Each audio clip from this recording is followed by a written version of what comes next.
ফেরেশতা। কি ফেরেশতা পাঠাইছে? আল্লাহর ফেরেশতা কত? রব্বুল আলামিন বলেন সূরা নূহ আয়াত নাম্বার 15।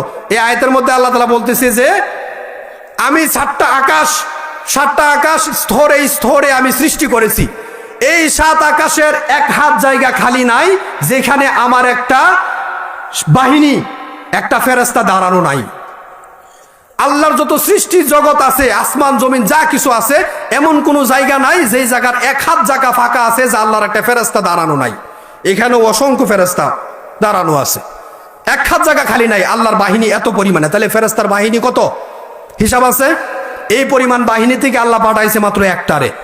কারে পাঠাইছে? সাইয়্যিদুল মালাইকা, সমস্ত ফেরেশতাদের সর্দার, সব থেকে বড় ফেরেশতা হযরতে জিবরাইল আলাইহিস সালাতু ওয়াস সালাম। জিবরাইলকে আল্লাহ তাআলা পাঠাইছে, জিবরাইল তুমি যাও শাস্তি দিয়ে আসো ইন্তাকিয়ার মানুষদেরকে।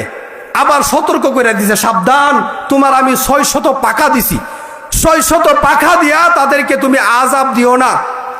তুমি কিভাবে আযাব দিবা?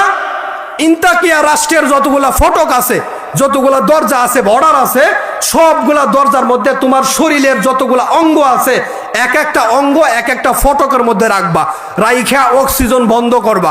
বন্ধ করার পরে তুমি খালি করে একটা চিল্লান দিবা, খালি একটা চিল্লান দিবা, বাস, আর কিছু লাগবে না। তো আল্লাহ তাআলা বাহিনী পাঠাইছে, পাঠাই আবার বাহিনীর কি করে দিছে? সতর্ক করে দিছে, সাবধান, 600 পাখান প্রয়োগ করার দরকার নাই, খালি বন্ধ করে একটা চিল্লান দিবি বেড়া। তো জিবরাইল আলাইহিস সালাম আসলো, আয়েশা ওনার কথা মতো সমস্ত ফটকগুলা বন্ধ করে খালি একটা চিল্লান দিছে। রব্বুল আলামিন বলেন জিবরাইলের এক চিল্লানে এই ইন্তাকিয়ার সবগুলা মানুষ হার্ট ফিল করে জায়গার মধ্যে মারা গেছে। বই করবা, আল্লাহর অস্ত্র আছে, কি আছে? বাহিনী আছে, অস্ত্র আছে। এই জন্য আল্লাহ তাআলা কি করতে হবে? ভয় করতে হবে। আজকে আমাদের ভিতরে আল্লাহর ভয় নাই, আল্লাহকে ডরাই না, গুনাহ করি, যা মন চায় তা করি। কি কারণে? আল্লাহর কি নাই? ভয় নাই। তাকওয়া, আল্লাহ বলছে তাকওয়া অর্জন করার জন্য। তাকওয়া শব্দের অর্থ কি? আল্লাহর ভয়। আর তাকওয়া মানে আল্লাহর ভয়। আল্লাহর ভয় ছাড়া কারো ভয় নয়, ঠিক না? আর তাকওয়া মানে আল্লাহর ভয়, আল্লাহর ভয় ছাড়া কারো ভয় নয়। সেই তাকওয়া যদি থাকতো আজ মানুষের মাঝে, তবে সমাজনীতি রাষ্ট্রনীতি হতো না বাজে। কি বলেন? তাকওয়া তাকওয়া তাকওয়া, তাকওয়া মানে আল্লাহর ভয়। তাকওয়া অর্জন করো সবে, বলো আল্লাহ ছাড়া গায়রুল্লাহর লয়। তাকওয়া লাগবে কি লাগবে না? আল্লাহকে ভয় করতে হবে। রব্বুল আলামিন বলেন যার ভিতরে আল্লাহর ভয় আছে সে কখনো সুদ খেতে পারে না, যার ভিতরে আল্লাহর ভয় আছে সে কখনো ঘুষ খেতে পারে না, যার ভিতরে ভয় আছে সে কখনো মিথ্যা কথা বলতে পারে না, যার ভিতরে আল্লাহর ভয় আছে সে কখনো দুর্নীতি করতে পারে না, যার ভিতরে ভয় আছে সে কখনো অন্যের ক্ষেতের আইল ঠেলতে পারে না। কি কন? তো যারা আইল ঠেলে, মিথ্যা বলে, সুদ খায়, ঘুষ খায়, তাদের ভিতরে আল্লাহর ভয় আছে? আল্লাহর ভয় যদি না থাকে তাহলে ওই যে আল্লাহ তাআলা ডাক দিছে আইয়ুহাল্লাযিনা আমানু, ইমানদার বলে ডাক দিয়া 3টা সবক দিছে। 1 নম্বরে তাকওয়া। যার ভিতরে তাকওয়া নাই সে কি ইমানদার? রব্বুল আলামিন বলেন যারা ঈমান গ্রহণ করছে, কালিমা পড়ছে, তারা ঈমানদার। তবে যার ভিতরে 3টা সবক আছে। যার ভিতরে 3টা সবক নাই কিন্তু কালিমা পড়ছে, সে ঈমানদার না, সে হলো মুনাফিক। কি ফিক? মুনাফিক। মুখে বলে ঈমানদার, আবার পড়ে না নামাজ। অনেক মানুষ নামাজ পড়লে, নামাজ না পড়লে কি হয়েছে? কি ঠিক আছে? ঈমান ঠিক আছে। ওর বাবা, নামাজ না পড়লে কি হবে? আমার কি ঠিক আছে? ঈমানটি ঈমানুল্লাহর ঘরে ঈমানুল্লাহ। ঈমানের প্রথম নিদর্শন হইল নামাজ। হাদিসের মধ্যে আসছে নবী করিম সাল্লাল্লাহু আলাইহি ওয়াসাল্লাম বলেন যে নামাজ হলো এটা ঈমানদার আর কাফের মধ্যে পার্থক্য। নামাজ বুঝায় যে কে ঈমানদার আর কে কাফের। নামাজ পড়ে না, নামাজ না পড়লে কি হয়েছে? ঈমান আমার ঠিক আছে। তুমি আর তোর ঈমান আছে না সেটাই তুই বুঝোস না। ঈমান ভাঙ্গার কারণ আছে 25টা, এটা তো আর কখন যেত না। নামাজ ভাঙ্গার কারণ আছে না 19টা, রোজা ভাঙ্গার কারণ আছে না, ওযু ভাঙ্গার কারণ আছে না, ঈমানও ভাঙ্গার কারণ আছে। ঈমান যেহেতু আনা যা, ওটা ভাঙ্গাও যা। ওই আমি কারণই জানি না, হ্যাঁ ঈমান আছে না গেছে নিজেও জানে না।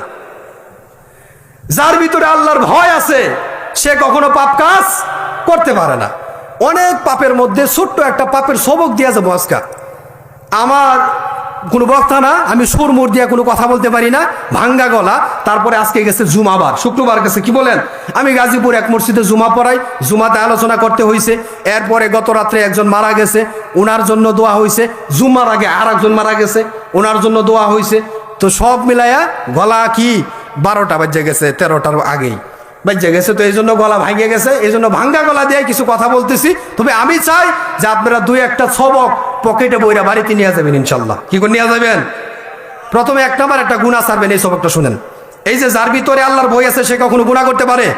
অনেক গুনার মধ্যে শুধু একটা আজকে আপনাদেরকে সবক দিব, একজন আলেমের কাছ থেকে। জীবনে যত ওয়াজ শুনছেন, শুনতেছেন, শুনবেন, প্রত্যেকটা আলেমের ওয়াজ থেকে, আলোচনা থেকে অন্তত একটা সবক নিয়ে যাবেন। হয়তো একটা আমল নিয়ে যাবেন, অথবা একটা গুনাহ ছাইরা দেওয়ার মতো এরকম একটা সবক নিয়ে যাবেন। তো প্রথম নম্বর একটা সবক দিই, বহুত গুনার মধ্যে একটা গুনাহ ছাইরা দিবেন। যার ভিতরে আল্লাহর ভয় আছে সে কি কখনো বিড়ি খাইতে পারে? খাইতে রে? যে খায় তার ভিতরে আল্লাহর ভয় আছে? খাতো খাই ধোয়া আছে আর একটার মুহের মধ্যে। এই যে আমরা তসবি আছে আমাদের হুজুরদের হাতে, এই যে হুজুর বসা আছে, আরো হুজুর আছে, আমরা অনেক হুজুররা তসবি হাতে লইয়া লইয়া, এই যে হাঁটার মধ্যে হাতে লইয়া লইয়া গুনে না, কি করে? শরম করে। হাতে লইয়া লইয়া গুনলে মানুষ মনে করবো এ বুজুর্গ হয়ে গেছে গা, তসবি লইয়া ঘুরে। কি কন? কবি কুকবো না? আরে বাবারি, তসবি লইয়া ঘুরে। আমাদের অনেক হুজুররা পকেটের মধ্যে তসবি থইয়া পরে আঙ্গুল হাত বইরা ভিতরে পকেটের ভিতরে গুনে, কারণ মানুষ এগুলা টিটকারি মারে। আরে বাবা, তসবি লইয়া ঘুরে। মানে এই তসবিটা কি? এটা তসবি করলে কি গুনাহ হয় না সওয়াব হয়? নেকের কাজ করি, এরপরে আমাদের লজ্জা লাগে, পকেটে বইরা রাখি, মানুষের সামনে বের করি না। আর যে বিড়ি খায় হেমন সওয়াবের কাম করতেছে। বিড়ি কি লুগায় খায়? প্রকাশ্যে খা, ধোয়া সারে বাবা, মুগ্ধা খায়া কইন্দা বার করে। বাপরে বাপ, মানুষ তো মুগ্ধা খায়া কইন্দা বার করে পিছন দিয়া, হে বার করে কইন্দা নাক দিয়া। ওই যে এক ছাত্র বলতেছে উস্তাদ রে, হুজুর ট্রেন গাড়ি আমি জীবনে দেখছি না, রেলগাড়ি। তো রেলগাড়ি এটা কেমন? খুব একটা তোর আমি কেমনে বুঝাই? রেলগাড়ি এটা উপরে দা ধোয়া সারে, নিচে দা পানি পড়ে, এটা রেলগাড়ি। তো সকালবেলা বাইরে হয়েছে দিয়ে কুয়াশার মধ্যে এক বেড়া বিড়ি টানতেছে আর খারো থেকে মুততেছে। কোহ রেলগাড়ি দেখছি এতদিনে, উপরে দা ধোয়া ওরে, নিচে দা কি পড়ে? পানি পড়ে, এটা রেলগাড়ি। মুক্ত আছে, বিড়িও খাইতেছে। বিড়ি খাওয়া কি সওয়াবের কাম? আচ্ছা, যারা বিড়ি খান তারা বিড়ি খাওয়াতে কি কি উপকার হয়েছে দুই তিনটা কোন কালকা থেকে আমরা সবাই খামো।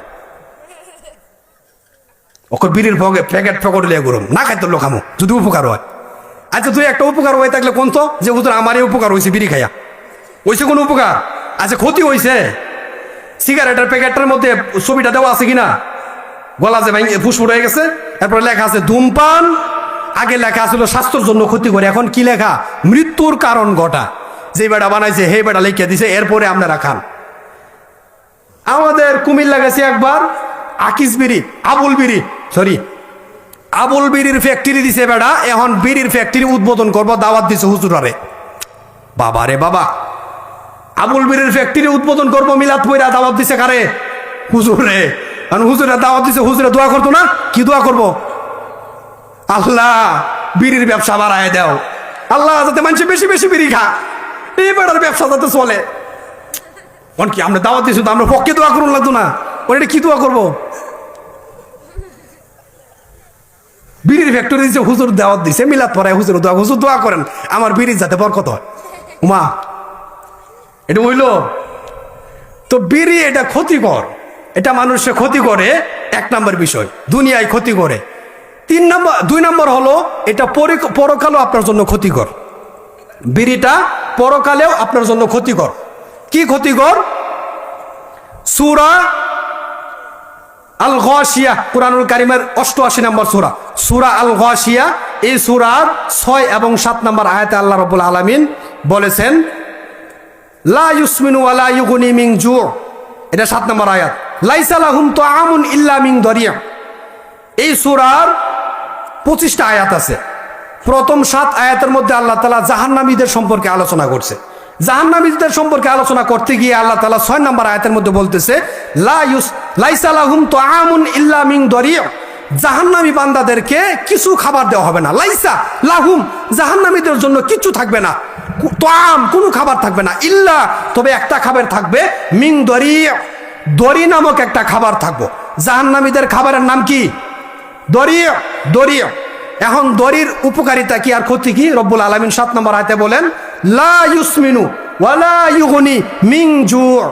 দড়ি এমন খাবার, যে খাবার খাইলে শরীরে কোনো পুষ্টিও হয় না, শরীরে কোনো স্বাস্থ্য হয় না, ক্ষুধাও নিবারণ হয় না। এটা হলো জাহান্নামীদের খাবার। ভালো করে বুঝবেন, জাহান্নামীদেরকে আল্লাহ দড়ি নামক খাবার দিব, যেই খাবার খাইলে শরীরের মধ্যে স্বাস্থ্য হবে না, পুষ্টিও হবে না, ক্ষুধাও নিবারণ হবে না। এখন আপনাদেরকে আমি বললাম দুনিয়ার মধ্যে এমন কি খাবার আছে যেটা খাইলে পুষ্টিও হয় না, পেটও ভরে না, ক্ষুধাও নিবারণ হয় না? এই খাবারের নাম কি? হ্যাঁ মাশাল্লাহ, বাবা সবাই পাক্কা মুসল্লি। বিড়ি উপকার হয়, স্বাস্থ্য বাড়ে, পুষ্টি হয়, ক্ষুধারি নিবারণ হয়। এই বিড়ি এটাই জাহান্নামীদের খাবার। যারা বিড়ি খান তারা জাহান্নামের খাবার খাইয়া দুনিয়ার মধ্যে প্র্যাকটিস করতেছেন। আল্লাহ জাহান্নামী খাবার খাইয়া অভ্যাস করতেছি, আমি মরার পরে আমার সাথে সাথে জাহান্নামে ঢুকাইবা, জাহান্নাম ছাড়া আমি বাঁচতে পারি না। আর আমি মুখদা খাইয়া কইতে বার করি, নাকদা বার করি, অথবা আমার হেই নইলে যান লাগবো। জান্নাত লিবা ফল খামু, ফল খামু, এটা তো হজম হয়ে যাবো গা। জান্নাতিরা কি পায়খানা প্রসাব করবো? খামু, হজম হয়ে যাবো গা। তো আমার তো নাকদা বার করে অভ্যাস, তা আমার জান লাগবো হেইডা, এটা মুখ দেখামো নাকদা বাড়িব। দুনিয়াত খেয়া প্র্যাকটিস করতেছি। এবং সে আল্লাহ এবং ফেরেশতাদেরকে ডাইকা ডাইকা বুঝাইতেছে, হে আল্লাহ, হে আল্লাহর ফেরেশতারা শুনো, বিড়ি আমার 10 বছর 15 বছর বয়স থেকে শুরু করছি, আজকে আমার 60 70 80 বছর, একদিনও আমি বিড়ি ত্যাগ করতে পারি না। ভাত না খাইলেও চলে, বিড়ি না খাইলে ব্রাশ করমু পরে আগে খামু কি? বিড়ি। ভাত হইলেও পরে আগে কি? বিড়ি। বিড়ি না খাইলে পায়খানা কি হয় না? আয় না, পায়খানা কষা কষা। বিড়িটা খাইলে কিলে আরো, বিড়ি না খাইলে পেট ফুললা যা, বিড়ি খাইলে কিলে আরো। রোজার সময় খালি কোন সময় আজানটা দিব রে মুয়াজ্জিনে, বিড়িটা খাইতাম। ইফতারি করবো এটা হারিয়া নাই, আজানটা দিব আর বিড়িটা খামু। আজানটা দিতে দেরি হয় আর বিড়িটা খাইতে কি হয় না? দেরি হয় না। আবার সাহারির সময় বিড়ি লয়ে বইতে, মানে মুয়াজ্জিনে কব যে খাবার দাবার বন্ধ করেন, তখন মুক্তি করে ভালামু। আর নাহলে খাইতে থাকবো, কারণ ওই যে 14 ঘন্টা না খায় তখন লাগবো, বিড়ি খাইতেই থাকে। তো এই বান্দা আল্লাহরে বুঝাইতেছে যে আল্লাহ, এই যে আমি শুরু করছি 15 বছর বয়স থেকে, আজকে আমার 60 70 বছর বয়স হয়েছে, আমি এই বিড়ি খাওয়া ছাড়তারি না। আমি তোমারে বুঝাইতেছি যে আগুন ছাড়া আমি থাকতে পারি না, আগুন আমার লাগবেই। আমি 70 বছরে আগুন ছাড়তে পারছি না, কব্বরেও আমি আগুন ছাড়তে পারবো না, পরকালে আমার আগুন লাগবে, হাসর মিজানে আমার আগুন লাগবে, আমার আগুন দিয়ে এই সাথে দিও। কি কন? এটাই তো বুঝায়। বলে বিড়ির সাথে এত কিছু সম্পর্ক আমাদের, এই বিড়ি ছাড়া লাগবো। কি কন? বিড়ি ছাড়া লাগবো না? বিড়ি ছাড়বেন, দুইটা হাত উঠে তারবেন, ছোট বড় সবাই দুইটা হাত উঠান, আল্লাহরে দেখান, ডাক দেন, আল্লাহ আজকে জোয়ালবাঙ্গা মাহফিলে তোমার সাথে ওয়াদা করলাম, এখন থেকে জীবনে আর কোনোদিন বিড়ি খাবো না, দুই হাতে ধরবো না। আল্লাহ তুমি কবুল করো। কি নিয়ে আলোচনা করতেছিলাম? ইত্তাকুল্লাহ। 1 নম্বরে কি থাকতে হবে? আল্লাহর ভয় থাকতে হবে অন্তরের মধ্যে। ইত্তাকুল্লাহ মানে কি? আল্লাহর ভয়, সর্ব অবস্থায় আল্লাহকে ভয় করতে হবে। দেখেন হাদিসের কিতাবের মধ্যে আসছে, এক বান্দা জিনাখোর যে জিনা করে, সেই বান্দা যখন অবৈধ নারীর সাথে জিনা করার জন্য তার ঘরের ভিতরে কামরার ভিতরে ঢুকলো, সে কি ওপেনে জিনা করে না গোপনে করে? গোপনে করে। সে তার দরজা জালনা গ্লাসটা সব লাগাইছে, কেউ যেন না দেখতে পারে। এইভাবে সে যখন জিনায় লিপ্ত হয়, আল্লাহ বলে, বান্দা তুই যে জিনা করতেছ, সব দরজা জালনা লাগাইয়া, তোর তো অক্সিজেনের প্রয়োজন আছে, অক্সিজেন না দিলে তো তুই মইরা যাবি, বাঁচবি না। এই জন্য আমি আল্লাহ দরজার নিচ দিয়ে যে একটু ফাঁক আছে, জালনা দিয়ে যে একটু ফাঁক আছে, এই ফাঁক দিয়ে আমি আল্লাহ তোর অক্সিজেন দেই, বান্দা তুই যাতে অক্সিজেনের অভাবে না মারা যাস। আল্লাহ আমাদেরকে ভালোবাসেন। আমি করতেছি জিনা, এমন এমন অবস্থায় আল্লাহ আমাদেরকে কি করে? অক্সিজেন দিয়া বাঁচা রাখে। যে আল্লাহ এত ভালোবাসে, সে আল্লাহরে ভয় করতে হবে না? আল্লাহরে ভয় করা মানে কি? আল্লাহরে ভয় করা মানে আল্লাহর যত নিষেধ আসে সব ছেড়ে দেওয়া, আল্লাহর যত আদেশ আছে সবগুলা কি করা? গ্রহণ করা। আল্লাহর আদেশ মানা, নিষেধ ছেড়ে দেওয়া, এটাই আল্লাহর ভয়। আল্লাহর আদেশগুলা মানবো তো? নামাজ পড়া কার আদেশ? যাকাত দেওয়া, সামর্থ্য থাকলে হজ করা, রমজান মাসে রোজা রাখা, এই যে তাসবিহ পড়া, দান সদকা করা, যত ধরনের নেক আমল আছে এগুলা কার আদেশ? বিড়ি খাওয়া কার আদেশ? মাশাআল্লাহ মনে আছে, হ্যাঁ হুশে জুস হারাইছে না। বিড়ি খাওয়া শয়তান আদেশ, এইগুলো আল্লাহর নিষেধ, এগুলা মানা যাবে? তো আল্লাহর যেগুলা নিষেধ এগুলা ছাড়তে হবে। সুদ খাওয়া আল্লাহর আদেশ, শয়তানের। সুদ আল্লাহর নিষেধ, সুদ খাওয়া আল্লাহর নিষেধ, ঘুষ খাওয়া আল্লাহর নিষেধ, মিথ্যা কথা বলা আল্লাহর নিষেধ, ট্যাবলেটের ইয়া করা, ব্যবসা করা, বড়ির ব্যবসা করা, বাবা ডেন্ডি বেন্ডি আছে না, গাঞ্জার ব্যবসা করা, এগুলা কি নিষেধ। মাদকের সাথে যুবক ভাইয়েরা কখনো কোনো সম্পর্ক নাই। কি কন? মাদকের সাথে কোনো সম্পর্ক নাই। বাপমার সেবা করা কার আদেশ? বাপমার নাফরমানি করা এটা কার আদেশ? শয়তানের আদেশ। আল্লাহ বলছে সেবা করার জন্য, শয়তানে বলছে নাফরমানি করার জন্য। আমরা কারটা মানবো? বাপমার সেবা করব? এখানে একটু কথা বললে আমি আয়াতের দ্বিতীয় অংশ চলে যাবো। একটা কথা শুনেন, আমরা যারা সন্তান আমরা এখন যারা ইনকাম করি, কামাই করি, এখন তো নিজের টাকায় নিজে চলি। ছোট অবস্থায় আমরা টাকা চেতাম কার কাছে? বাবার কাছে না? বাবার কাছে একটু পর আব্বা টিয়া দো, এই যে ওয়াজও খোলা বানাইছে না, আব্বা টিয়া দে দিছে 10 টাকা, ওই জন্য আরো 10 টাকা ফুটকা কিনবো, জনজনি কিনবো। বাপে দেখি দেয় না? বাপে রাগ করে আবার দেয়। সন্তানে যতবার বাবার কাছে চা, সন্তানের কি রাগ উঠে? চাইবো কার কাছে? বাপের কাছে না চাইলে বাপের কাছে বারবার চা, বাপেও দে। এখন এই সন্তান যখন বড় হইলাম, আমরা রোজগার করি, বাপে হয়ে গেছে বৃদ্ধ, বাপের আর কোনো কি নাই, ইনকাম নাই, কামাই নাই। এখন এই বাপে চাইবো কার কাছে? বাপি কি চায়? বাপের লজ্জা লাগে। বাপে চাইতে পারে না সন্তানের কাছে। আমি কেমনে চামু? আমার সন্তান তো, আমি কেমনে চাই তার কাছে? কোটিপতি হোক, তারপরে সন্তানের কাছে চাইলে লজ্জা লাগে, চাই না। এই জন্য প্রত্যেকটা সন্তানের দায়িত্ব, বাপ যেন কখনো সন্তানের কাছে 10 টাকা না চায়, চাওয়ার আগেই বাপের হাতে দিয়ে রাখতে হবে টাকা। করবেন তো এমনটা? যুবকরা তো নাই গেছে গা, কিন্তু মুরব্বী আপনারা বাপ নাই গাড়ি দিবেন।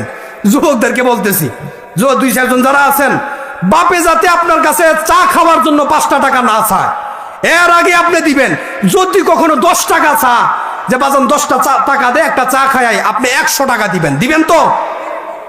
আমার বাপে আমার কাছে আমি এমনি বলে দিছি যে বাবা চাইবা, তুমি যখন লাগে চাইবা। এই যে আসার সময় বাপে ফোন দিছে, তাবলিগে যাবে, 3 দিনের জামাতে যাবে।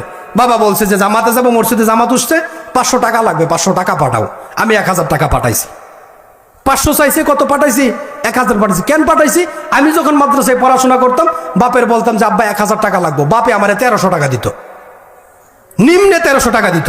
যে 1000 টাকা তো আমার সন্তানে চাইছেই, তার প্রয়োজনে, এটা তো মাদ্রাসার প্রয়োজনে চাইছে, তার খরচ আছে না, আরো হাত খরচ, এই যে 300 টাকা বাড়ায় দিত। তো বাপে যেটা করছে এটা তখন আমাকে করতে হবে, কি কন? এজন্য বাপে 500 চাইলে 1000 দিই, খরচ করবা, চলবা, নিজেরা কখনো ছোট মনে করবা না, অসহায় মনে করবা না। আল্লাহর রহমতে আমরা আছি। এই জন্য বাপ যেন কখনো অসহায়ত্ব না হয়, অসহায় বোধ না করে, সন্তানগুলা এই দায়িত্ব নিবেন। পারবেন তো ইনশাল্লাহ? বাপ যেন আপনার কাছে না চাইতে হয়, তার আগেই আপনি বাপ মারে দিবেন, বাপ মার সেবা করবেন তো? তাইলে 1 নম্বর বলি ইত্তাকুল্লাহ। 2 নম্বর অংশ হলো রব্বুল আলামিন বলেন ওয়াবতাগু ইলাইহিল ওয়াসিলা। মনে আছে তো আমি কোন আয়াত দিয়ে শুরু করছিলাম? সূরা মাইদা আয়াত নম্বর 35। মাত্র একটা অংশগুলো আল্লাহ আমাদেরকে সবক দিছে কয়টা? 3টা। ইত্তাকুল্লাহ এটা গেল আল্লাহর ভয়। 2 নম্বরে ওয়াবতাগু ইলাইহিল ওয়াসিলা, রব্বুল আলামিন বলেন হ্যাঁ বান্দা, আমি আল্লাহর সাথে বন্ধুত্ব করো। বন্ধুত্ব করা যায়, যে কাছে থাকে তার সাথে বন্ধুত্ব করা যায়। আমি আল্লাহ, যদিও তুমি মনে করো যে আমি অনেক দূরে, কিন্তু শুনে রাখো আমি অনেক দূরে না। তোমার গাড়ের যে শাহরগ আছে, এই শাহরগটা কাইটা গেলে তুমি মারা যাবা। এই শাহরগটা তোমার শরীরের যতটুকু কাছে, আমি আল্লাহ তার থেকেও কাছে। তাহলে আল্লাহ দূরে না কাছে? বন্ধুত্ব করা যাবে আল্লাহর সাথে। রব্বুল আলামিন বলেন আমি তোমার এতটাই কাছে, তোমার মনের মধ্যে কি জল্পনা কল্পনা ওয়াসওয়াসা, তোমার মনের ভিতরে কি, দুনিয়ার কেউ জানে না, আমি আল্লাহ জানি। এখানে কার ভিতরে কি কেউ জানেন? স্বামী স্ত্রী একসাথে ঘুমাইছে, এক বিছানায়, একজনের পিঠের সাথে আরেকজনের পিঠ লাগিয়ে রয়েছে, ঘুমাইছে। বয় কইতেছে কালকে বাপের বাড়ি যাওয়ার লাগবো, কাল্লা সকালে বাপের বাড়ি যাইয়াম, তুমি আমারে নিয়ে দিয়ে বাপের বাড়িতে, এটা বয় বলছে। আর স্বামী বেচারা সেদিকে ফিরা চিন্তা করতেছে, ধান কাটার সময় হয়েছে, খেতো ধান পাইকে গেছে গা, কামলা লইলাম না, কেমনে কাটমু, কেমনে কি করমু, মাথার মধ্যে এই চিন্তা করতেছে। আর বয় সেদিকে ফিরা কি কো, মা গো বুঝা লাইছি, আমারে দিত না মনে হয়। আমি যে কইছি কাল্লা আমারে দিয়ে তো, বেড়া হেমনে ফিরা কি জানি চিন্তা করতেছে, মনও আমারে দিত না। আচ্ছা বেড়া কি চিন্তা করতেছে? আপনারা তো বেড়া এই চিন্তা করেননি আপনারা? আপনার মাথা তুলো হেই চিন্তা, ধান কেমনে কাটবেন, দোকানটা কি করবেন, আরে হিসাব মিলাইতে পারছেন না। আরে বাজার কইলে আনলাম, আলু কিনলাম, টমেটো কিনলাম, কিনলাম, দাম হয়েছে 100 টাকা, বেড়া রাখেছি 120 টাকা, 20 টাকা কিনলে রাখলো রে, এটাতে কি করলাম, কেমনে গেলো, অটো ভাড়া না, আপনি এই হিসাব মিলাইতেছেন। আর বেড়ে কি কর, মনে হয় আমারে দিত না গো কাল্লা বাপের ভাই। তো একসাথে শুয়ে রয়েছে, একজনের পিঠের সাথে আরেকজনের পিঠ লাগিয়ে রয়েছে, একজনের মনের অবস্থা আরেকজনে জানে। আল্লাহ রাব্বুল আলামিন বলেন, বান্দা তোমার মনের ভিতরে কি আছে, কি করো না করো, প্রত্যেকটা সেকেন্ডে সেকেন্ডে আমি আল্লাহ জানি। তাহলে আল্লাহ আমাদের কাছে না দূরে? অনেক কাছে। রব্বুল আলামিন বলেন, যেহেতু আমি তোমাদের কাছে, এজন্য আমার সাথে তুমি বন্ধুত্ব করা সহজ। আমি আল্লাহর সাথে বন্ধুত্ব করো, দুস্তি করো, আমার সান্নিধ্য অর্জন করো। এখন কথা হইলো আল্লাহ তাআলার সাথে বন্ধুত্ব করব কিভাবে? অনেকগুলা পর্যায় আছে, আল্লাহর সাথে বন্ধুত্ব করার পন্থা আছে। তার মধ্যে কয়েকটা পন্থা শুনি। আজান হয় না মসজিদে? আজান হইলে একটা দোয়া পড়ি, জানেন দোয়াটা? আল্লাহুম্মা রব্বা হাযিহিদ দাওয়াতি তাম্মা ওয়াস সালাতিল কাইমা আতি মুহাম্মাদানিল ওয়াসিলা। আল্লাহ তাআলার সাথে ওয়াবতাগু ইলাইহিল ওয়াসিলা, আল্লাহ তাআলার সাথে কি করতে হবে? ওসিলা তালাশ করতে হবে। এক নম্বর ওসিলা হলো আমাদের নবী করিম সাল্লাল্লাহু আলাইহি সাল্লামের মাধ্যমে আল্লাহ রাব্বুল আলামিনের কাছে ওসিলা চাওয়া। রব্বুল আলামিন তোমার হাবিবের উসিলায় তুমি আমার এই দোয়াটা কবুল করো, বা আমাকে তোমার বান্দা হিসেবে কবুল করো, আমাকে ঈমান দান করো, এটা দাও সেটা দাও। কার উসিলা চাইতে হবে? আর বুঝেন নাই, কার উসিলা? ওয়াবতাগু ইলাইহিল ওয়াসিলা আতি মুহাম্মাদানিল ওয়াসিলা। কার উসিলা? মুহাম্মদ সাল্লাল্লাহু আলাইহি সাল্লামের উসিলা, আমাদের নবীর উসিলা চাইতে হবে, এক নাম্বার। দুই নাম্বার উসিলা, বাবা যায় আছেন, বাবা সন্তান রে হাজার হাজার টাকা খরচ করে এই মাদ্রাসায় পড়াইয়া, জোয়ালবাঙ্গা বালক বালিকা মাদ্রাসার মধ্যে পড়াইয়া হাফেজ বানাইছেন। বাবা খরচ করছে টাকা পয়সা, হইছে হাফেজ সন্তানে, কিন্তু তার পিছনে যত অর্থ কে দিছে? বাপে দিছে। বাপ না থাকলে কে দে? বড় ভাই থাকলে বড় ভাই দে। এই যে বড় ভাই আর বাবা সন্তানরে, তার ভাইয়েরে আলেম বানাইছে, হইছে তো সন্তানে আলেম, কিন্তু অবদান কার? বাবার অথবা ভাইয়ের। এই জন্য বাবা এবং ভাই আল্লাহর কাছে এই সন্তানের উসিলা তালাশ করা। আল্লাহ, আমার সন্তানরে আমি টাকা পয়সা খরচ করে তারা আলেম বানাইছি, তার উসিলায় তুমি আমারে মাফ করো। এই সন্তান কিন্তু আপনার একটা উসিলা। হাফেজে কুরআন পরকালে আপনার জন্য সুপারিশ করবেন, এই কথা শুনছেন না? হাফেজ সন্তান বাপ মার জন্য কি করবেন? সুপারিশ করবেন। 10 জন জাহান্নামীকে সুপারিশ করে কোথায় নিয়ে যাইবেন? জান্নাতের মধ্যে নিয়ে যাইবেন। এই জন্য সন্তানের কি করা? হাফেজ আলেম সন্তানের উসিলা তালাশ করা। ঠিক আছে, আলেমের উসিলা তালাশ করবেন। আমাদের প্রধান আকর্ষণ, প্রধান বক্তা আমাদের মধ্যে চলে আসছেন, উনি আসবেন আর আমি আলোচনা শেষ করে দেবো ইনশাল্লাহ। তো এক নাম্বার ইত্তাকুল্লাহ, আল্লাহ তাআলার ভয়। দুই নাম্বার ওয়াবতাগু ইলাইহিল ওয়াসিলা, আল্লাহ তাআলার সান্নিধ্য অর্জন করা, আল্লাহ তাআলার সাথে বন্ধুত্ব স্থাপন করা। তিন নাম্বার সবক হইল ওয়াজাহিদু ফি সাবিলিহি লাআল্লাকুম তুফলিহুন। তিন নাম্বার সবক হলো আপনার জান এবং মাল দিয়া আল্লাহর রাস্তায় জিহাদ করা। জিহাদ করার জন্য প্রস্তুত আছেন? কোন সময় যদি দিনের জন্য জিহাদের ডাক আসে, যাবেন তো জিহাদে? এটা আল্লাহ বলছেন। এক নম্বর আল্লাহকে ভয় করো, দুই নম্বর আল্লাহ তাআলার সাথে বন্ধুত্ব করো, তিন নম্বরে জান মাল দিয়ে আল্লাহর রাস্তায় জিহাদ করো। এই তিন আমল যে ব্যক্তি করবে তাকে আল্লাহ বলছে ইয়া আইয়ুহাল্লাযিনা আমানু, সে হলো প্রকৃত ইমানদার। এবং সেই ইমানদারকে আল্লাহ তাআলা যত ধরনের সাহায্য সহযোগিতা লাগে সব ধরনের সাহায্য সহযোগিতা আল্লাহ তাআলা কি করবেন। আলোচনা আমার শেষ, মনে করেন শেষ। হুজুর 1 মিনিট, হ্যাঁ হুজুর চলে আসছে, হুজুর আলোচনা করবেন। আমার এমনিতে ওলা বসে গেছে, আরো আগে আসলে আমি আরো আগেই নেমে যেতাম। শেষ একটা কথা বলে শেষ করে দেই। মাদ্রাসার ছোট ছোট বাচ্চারা একটু আগে আপনাদের সামনে জানাজার নামাজের প্রশিক্ষণ দিয়ে আপনাদেরকে দেখাইছেন কিভাবে জানাজা পড়তে হয়। আচ্ছা, যাদের সন্তানরা আলেম বানাইছেন, হাফেজ বানাইছেন, এখন এই পরিবারের যারা মারা যাবে এই সন্তানে তার জানাজা পড়তে পারবে। তো এই সন্তানরাও তো মারা যাবে, সে যখন মারা যাবে তার জানাজা কে পড়াবে? ভাড়া করে মৌলবি আনতে হবে। কিন্তু নিয়ম তো এটা না।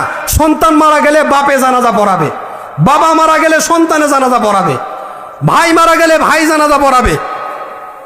আপনাদের জানাজা পড়ে হলো আপনার সন্তানে, কিন্তু আপনার সন্তান যখন মারা গেল তখন জানাজা পড়ানোর জন্য হাওলাত করে আনতে হয়। কি জন্য? আপনারা কি জানাজার নিয়ম কানুনগুলো শিখতে পারেন না? শিখতে হবে না আপনাদের, নইলে তো জানাজার নামাজে গিয়ে শুধু দাঁড়ায় থাকবেন, কিচ্ছু পড়তে পারবেন না। এই জন্য জানাজার নিয়ম কানুনগুলা শিখবেন। কখন কার ডাক চলে আসে বলা যায়? বলা যায় না। কখন কার ডাক চলে আসে বলা যায় না। এই যে আমি আপনাদের অনুমানে আমার বয়স কত হবে? আমি কি বুড়া হয়ে গেছি? জোয়ান মানুষ না? এই কয়দিন আগে বিয়ে করছি, 2 বছর আগে 2013 সালে বিয়ে করছি। এই জুলাই মাসের 13 তারিখে বিয়ে করছি। 2013 সাল জুলাইয়ের 13 তারিখে বিয়ে করছি। জুলাই, আগস্ট, সেপ্টেম্বর, অক্টোবরের 16 তারিখে আমার স্ত্রী মারা গেছে। মাত্র 3 মাস 3 দিন মারা গেছে। এই তো জীবন। আমি ছোট মানুষ, আমার জীবন মাত্র শুরু। ওই হিসাবে মরবো তো যে কোনো সময়, কিন্তু আমাদের হিসাবে জীবন মাত্র শুরু না। সংসার করলাম, মাত্র বিয়ে করলাম নতুন অবস্থায়, এখনো আমাদের কথাবার্তাই হয় নাই, মারা গেছে। তো মৃত্যু যে কোনো সময় আসতে পারে, কি কন? আসতে পারে না? এই জন্য মৃত্যুর প্রস্তুতি নিয়ে থাকা, মৃত্যুর জানাজার নিয়ম কানুনগুলা শিখে রাখা, ঠিক আছে? তো আলোচনা শেষ। আপনাদেরকে একটা সবক দিছি, একটা গুনাহ ছাড়বেন। গুনাহটা কি? বিড়ি খাওয়াটা ছেড়ে দিবেন, ঠিক আছে? বিড়ি খাওয়াটা ছেড়ে দিবেন। আর 3টা তাসবিহ দিয়ে আমি শেষ করে দিব, কিছু যাতে বাড়িতে রয়েছে। 3টা তাসবিহ। 1 নাম্বার 2টা নাম বলি। ফজরের নামাজ পড়েন আপনারা? ফজর পড়বেন তো? ফজর নামাজের পরে আপনি তাসবিহ পড়েন না? ওই তাসবিহ সমূহ আপনি 10 বার আল্লাহ তাআলার 2টা নাম পড়বেন। ইয়া মালিক ইয়া কুদ্দুস। কয়বার?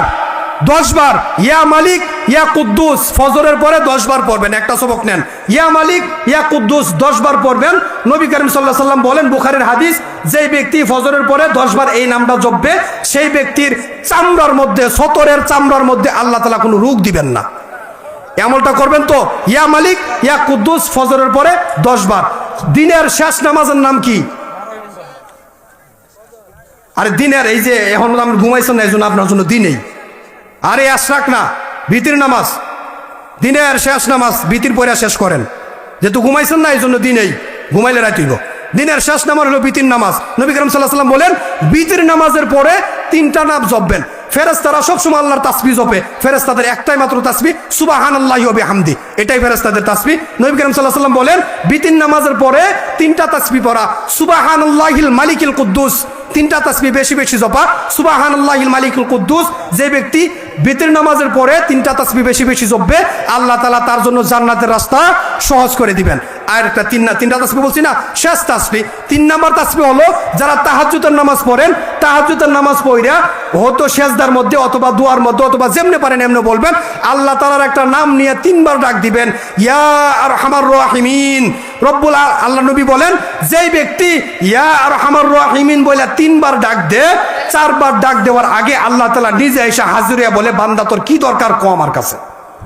এজন্য তাহাজ্জুদের সময় আল্লাহর ডাক দিবেন কি বইলা? ইয়া আরহামার রাহিমিন। 3টা তাসবিহ বাড়িতে নিয়ে যাইবেন। একটা গুনাহ ছাড়ার কথা বলছি, বিড়ি খাওয়া, এটা ছেড়ে দিবেন আল্লাহর রাস্তে, বাপ মার খেদমত করবেন, ঠিক আছে ইনশাআল্লাহ? যা কিছু বললাম অল্প সময়ে, আল্লাহ রাব্বুল আলামিন আমাকে আপনাদের সকলকে আমল করার তৌফিক দান করুক, আমিন। ওয়া আখিরু দাওয়ানা আনিল হামদুলিল্লাহি রাব্বিল আলামিন। আর একটা বিষয়,